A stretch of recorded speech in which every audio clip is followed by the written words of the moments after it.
Yeah, Mr. Kids Pop President, I got you. Little Nas X, Call Me Your Best Friend cover on your desk Monday morning. And yeah, mention that there's a playlist in the description below when I'm recording this video so folk can listen to all my favourite songs that I'm hearing throughout the year. Yeah, got you. And just jump right into the review roundup. Yeah, sure thing. Right, catch you later on. Get the fuck on my ride. Time to bestow some hashtag gamer knowledge upon you all. In game design, there's this thing called coyote time that basically delays consequences by like a tiny amount of time. You typically see it in a platformer where if you set foot off a platform in a game like Crash Bandicoot, you don't have to hit the jump button immediately. You've got like 0.5 seconds to jump and not die. It's named after the Roadrunner Wile E. Coyote Looney Tunes cartoons, and it kind of brings us full circle to Roadrunner, this Brockhampton album, because boy did they get a strong start, and then coyote time wears off and the controller's too out of reach, and so the boys can't hit jump and then they fall and get eaten by those weird purple plants. It's no secret that Brockhampton are avid Kanye fans. I mean, that's how they all came together, but I never once thought they would follow in the footsteps of like 2019 Kanye with the boring Christian hip hop vibes, messy lyrics, and just overall kind of lack of ambition, especially in the latter half of a song like Dear Lord. My revisits have been a lot kinder with it, and I've always loved Buzzcut, and Count On Me is a pretty good tune, but I just really hope that next time the boys keep the controller in reach so that we don't get a failure like this album tends to be. Everything here is going so well, but if you stream the shape of you, you're going to hell.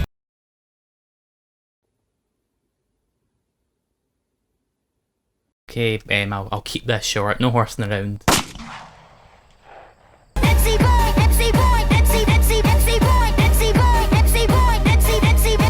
What Daniel Harle creates on here is like if Iglooghost wanted to take a stab at happy hardcore, creating all these peculiar, unique personalities to fight tooth and nail for your attention. From the chaotic, hyperactive MC Boing, who creates tunes just so caffeinated that I think he probably single-handedly caused the UK sugar levy, to DJ Ocean's serene, tranquil soundscapes, all the way to DJ Mayhem, who turns down the pace but absolutely amps up the ferocity. This range of characters just ensures that this album never gets one note. I reckon some folk will probably write this off as like some shameless nostalgia bait, and that they wouldn't be able to tell this apart from something blasting out of a Corsa in 2009, but if you're like me and you have an affinity for the eccentric and the weird, then this is well worth a shot. Don't ask questions, don't negotiate, got so much money you could throw away. This EP can be charming, case in point lines like "you're hating on me because my socks have holes in them," which is just... But Lemontopia is largely by the numbers bedroom pop, though it's not without glimmers of potential and of something more interesting down the line. Don't talk shit about me, you know it makes me mad and it comes back to bite you. The only thing more satisfying than Teen Week's Rate Your Music page being quite devoid of 100 gex mentions is Teen Week itself, dropping in such a saturated genre at the moment. This debut just really does shine. Its ability to shine mainly comes down to two things that aren't going to be for everyone, but that's just hyperpop in general, isn't it? The lyrics, I think some people might see as being a bit too teenagery, adolescent and angsty, but on subsequent revisits I just find them to be truly blunt and cathartic, touching on stuff like mental health, imposter syndrome, and just general relationships in a way that, yes, might be a bit too immature, but for me just really works so well. And while I like the lyrics, it's really the production that has me so green with envy that my face could be used as a backdrop for Weezer's 2001 comeback album.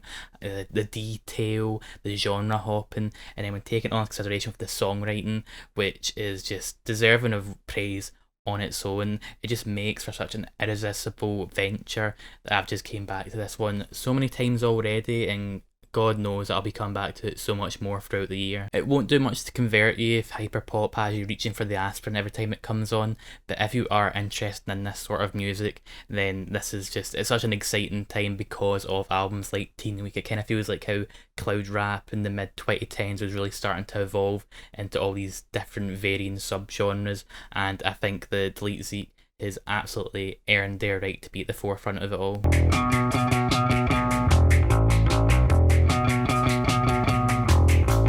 Most acts would be so lucky and would genuinely kill to have as many great esoteric lyrics throughout their entire career as Dry Cleaning do on this one debut album. I get the feeling that people are going to compare Dry Cleaning to Black Country New Road, not in a favourable way, which I don't think makes much sense considering the fact that Sonic Youth is far more of a direct comparison to Dry Cleaning in the same way that something like Slint is to Black Country New Road, and also the lyrics on here just are not quite as tangible either, which is definitely to its strength. This is a life's worth of journeys and social faux pas and just quirky moments. It is just so interesting and it just makes for such a charming old time.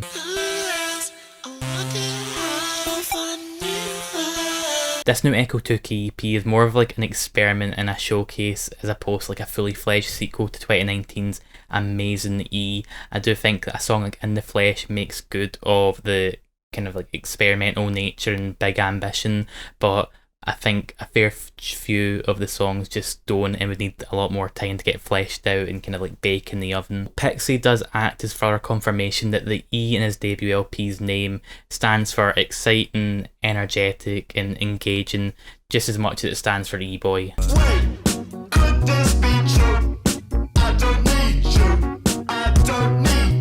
Not only is that scene from Into the Spider-Verse where Peter B. Parker enters the Spider-Verse a really cool scene with him pinging from surface to surface, it kind of acts as a great metaphor for what Genesis Owusu is doing on this album, just throwing everything and the kitchen sink and just jumping from genre to genre and having a blast in the process. Flavours of Gorillaz and Prince and Young Fallers, but all whipped up in such a way that it feels wholly unique. He said it himself, he's the world's best juggler, and Smelling with No Teeth is the proof of that. 1, 2, 3,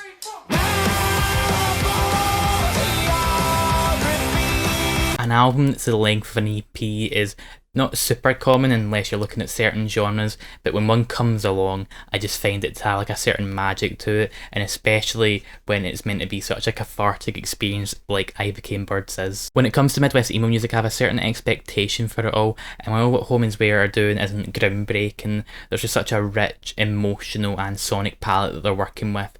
It makes this nearly 30-year-old genre feel so refreshing, especially when they bring in influences like gothic punk and some noughties emo indie pop. Also, the bar for best line of 2021 has been set well and truly sky high.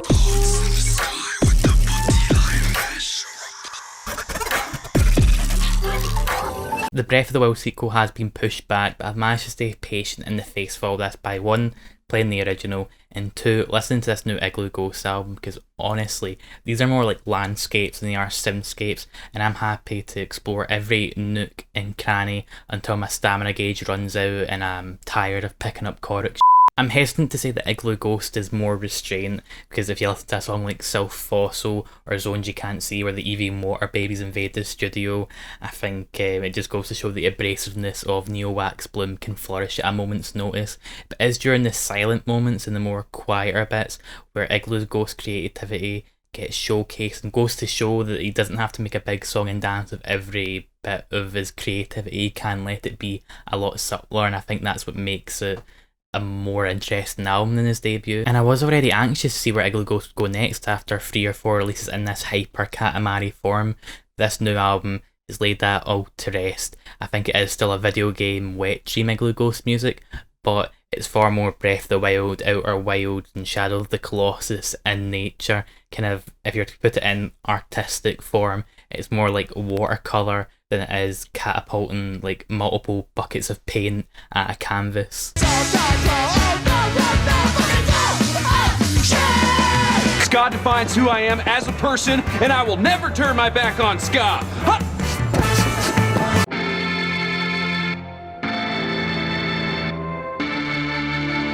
It would be so easy to describe this new Julien Baker album as a sad listen and then just move on from it, but Little Oblivions is just so much more than that injustice. Not only do our lyrics continue to be profound, sentimental and often heartbreaking, but the instrumentation on here is the most interesting it's ever been on any of our records. The distortion and the noise, it just kind of helps to create this more textured, tumultuous experience. It's wild that Julien Baker went from being like the most famous person in Boy Genius to now the least well known member, but I do think that's going to work to her advantage, because anyone who even slightly underestimates her and walks in to this record will leave with egg and a lot of tears on their face.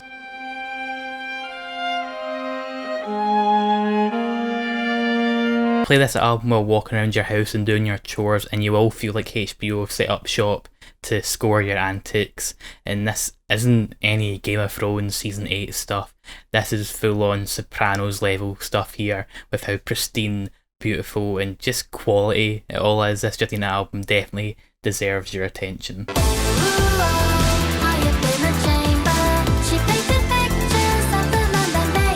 So this new Civilisation doesn't let you nuke Gandhi, but it does show a maturation of KKB's chirpy synth-pop sound in a way that branches off in a different direction from what they were doing on Time and Place. It's less scary and intimidating, but it's no less engaging and enthralling, especially when it comes to the lyrical sentiments, and the closer, Well Rested, may be the best closer to any KKP project. It's a Kanye West DJ set, but with a Chemical Brothers budget behind it all.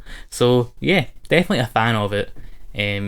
Still really want to show that Gandhi what it's for though.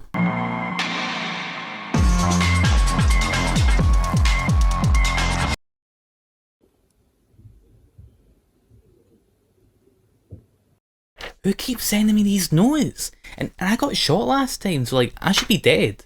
Like, shouldn't we have had a burial?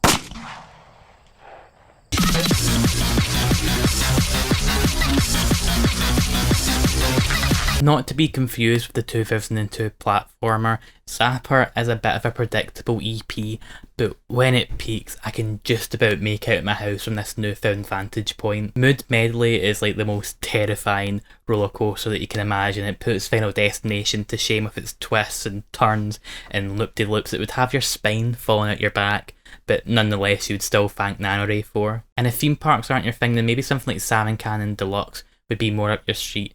Granted, if your street was home to all the bassy, thumping ingredients needed for a katana-style showdown in a nightclub. Yeah, it's a good wee EP that is definitely for those who think that having a normal heart rate is out of fashion.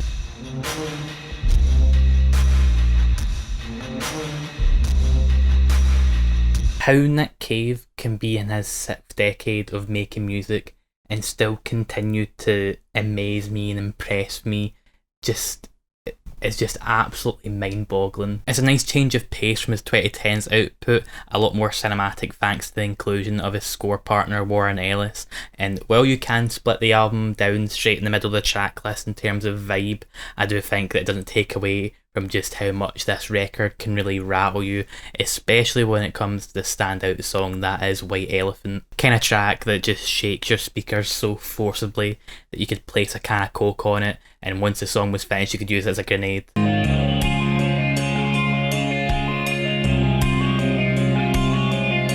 Sometimes I just get really scared that when a bout of listener fatigue hits me, this is going to be the last one, this is going to be the permanent one, which will just take away any enthusiasm or interest I have in discovering new music, and I'm just going to fall back to my old ways and this channel will just cease to exist. And then I stumble upon something like To See the Next Part of the Dream, and just all the excitement and the wonder and just joy of discovering music just floods back, and I just feel rejuvenated. So yeah, you could say I enjoyed this album.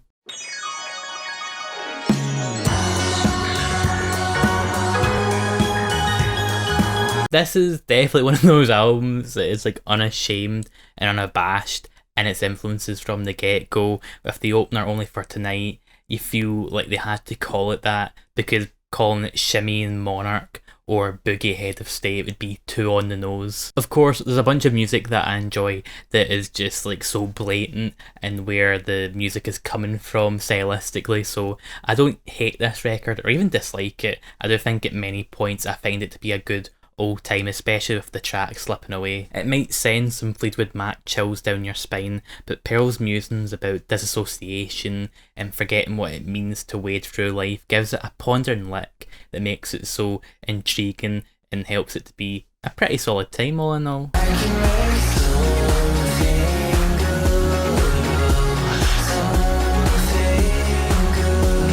If what Passion Pit was doing at the turn of the 2010s was Little Big Planet, then what Porter Robinson's doing here is Little Big Galaxy. Nurture is the sonic map featuring clusters of enchanting worlds that just helps it to go beyond being a collection of cool songs. I thought his debut was fine but abundant in potential, and 7 years later, Porter Robinson has made good on that promise. I just cannot wait to make myself more at home with these peculiar planets over the coming months.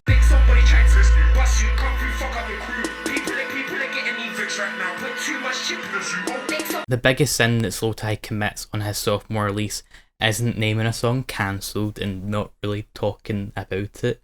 It's not the line, "What is Rick without Morty?" It's that despite the tantalising potential displayed on his debut record, Tyron just musters up very little reason to care or even get angry. I just found this album to be completely at odds. It wants to kind of be a contemporary hip-hop album with the Brockhampton influences and be Pink Polo, Kanye, like College Dropout era, which is fine to do both.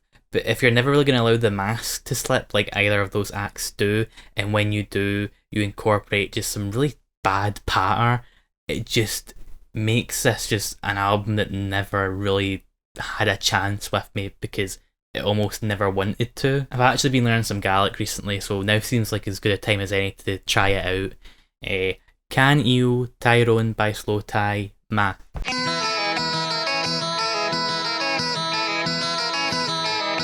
Sweet Trip, more like Sweet because of like the glitchy noise pop influences of Sweet Trip that are on here, though are given a bit more of a kind of nightmarish twist at points. And also that song about the devil. They can't all be winners, okay? Spirit of the Beehive, more like Spirit of the Beehive, am I right? Don't you forget about me.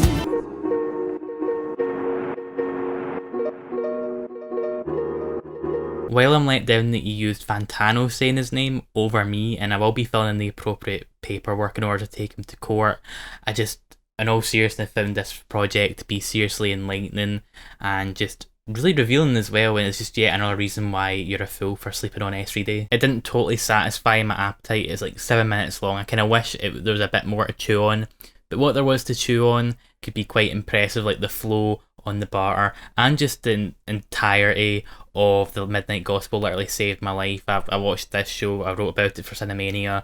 I know the healing properties that this show contains, and sampling it on here just helps it to be a really moody, fitting and emotive finale to all of it. Top marks.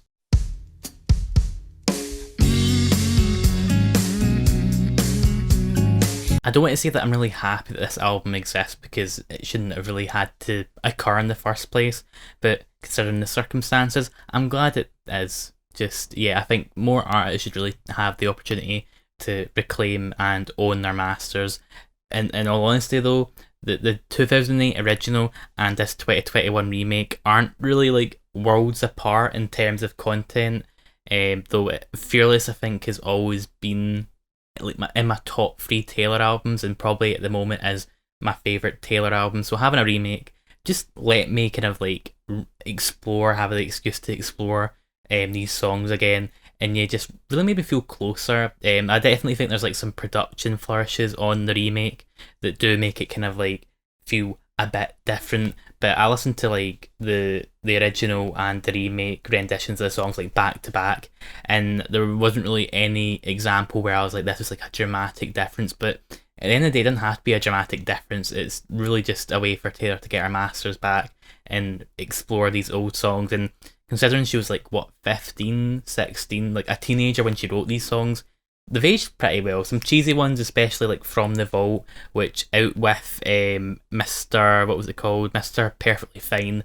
I probably wouldn't explore them, but like the main bulk that we got in Fearless in 2008, especially Forever and Always, such a bop. And The Best Day, one of the most wholesome, just lovely songs I can really ever recall. So yeah, it won't be coming back to the remake all that much, especially because I think it's a bit too long. but I'm glad it exists and I liked my time with it, and yeah, Fearless Squad, rise up.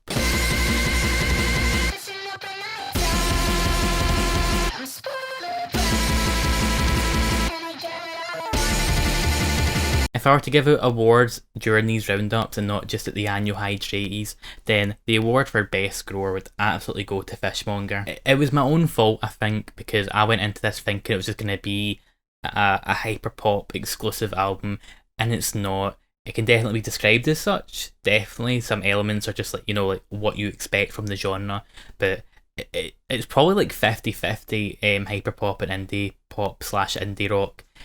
Just what underscores are aiming for here and what they end up achieving took me a few listens to really get, but when I did, I'm quite addicted to this album at the moment, I won't lie. If this right here is a new wave of the future, then you can call me an optimist. And that's the end to another review roundup. Thank you so much for watching. If you want to like and subscribe if you haven't already, then I would definitely appreciate that. In the description below, you'll find my Rate Your Music page, so if you care about the ratings at all, you'll find them there. And if you want to follow the Spotify playlist, and also if you want to support me on Patreon, £1 a month gets you early access, £3 gets your name on screen just now to these lovely folk. Wouldn't be able to do this without you guys. Thank you so much. And yeah, I'll catch you very, very soon. As always, stay safe, stay hydrated, and I'm going to pitch another song to Mr. Kids Bop. I think I'm going to make it a 100 gecs cover called Handheld by a Parent. I'll let you know how it goes. Hey!